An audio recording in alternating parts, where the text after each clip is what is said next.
Mga kababayan, ilang video na ang ginawa ko para sitahin natin ang gobyerno. At oo, masarap manita. Masarap mangbanat. Masarap magsabi ng, ayusin nyo yan! Ayusin nyo yan! Habang ikaw naka-electric fan at may hawak kang sama ng loob. Pero ito ang problema. Hindi tayo ligtas sa sermon. Oo, pati ako. Pati ako kasama dito. Kasi hindi naman ako feeling magaling, kagaya ng ilang kulangot na influencer na akala mo kabisado ang pulso ng bayan, pero may kinikilingan naman. Ang lakas magpaliwanag. Pero pag tinanong mo kung saan nakaangkla ang prinsipyo, biglang buffering.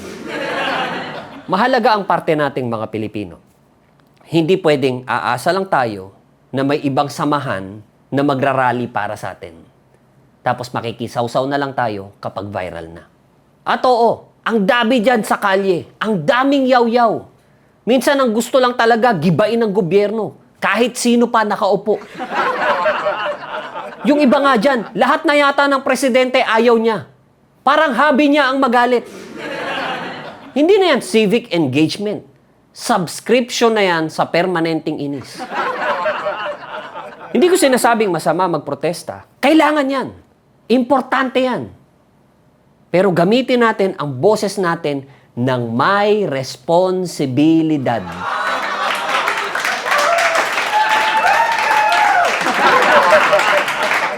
Hindi pwedeng sumisigaw ka nga sa rally, pero sa comment section mo naman, para kang supplier ng fake news at emotional damage.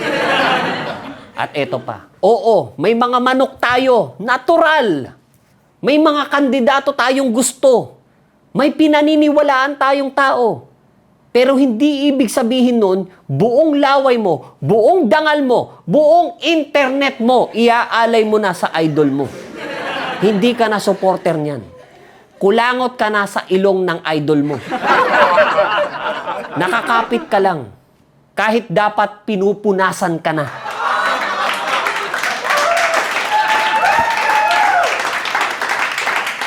Kapag may issue, huwag agad depensa. Tanong muna. Kapag may kontrobersya, huwag agad papalakpak. Busisiin muna. Kapag may mali, mali. Hindi porket kakampi mo, automatic exempted na yan sa kahihiyan. Kasi ang totoong malas sa bansa, hindi lang yung mga kurap. Kasama na dito yung mga mamamayang galit sa sistema, pero tumutulong pala sa pagpapatuloy nito.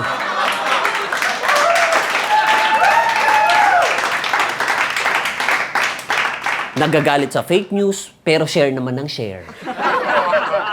Galit sa dynasty, pero boto pa rin ng boto. Galit sa corruption, pero tuwang-tuwa sa diskarte kapag kaibigan ang nakinabang. Real talk lang. Hindi natin maayos ang Pilipinas kung ang gusto lang natin ay may masisi. Kailangan may disiplina rin tayo. May pag-iisip. May responsibilidad. May tapang nasitahin kahit yung sariling kampo natin.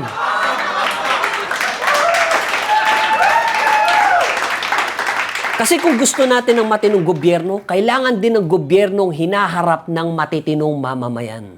Hindi pwedeng puro tayo hanap ng bayani, habang tayo mismo ay nag-aambag sa kabobohang kinagagalit natin.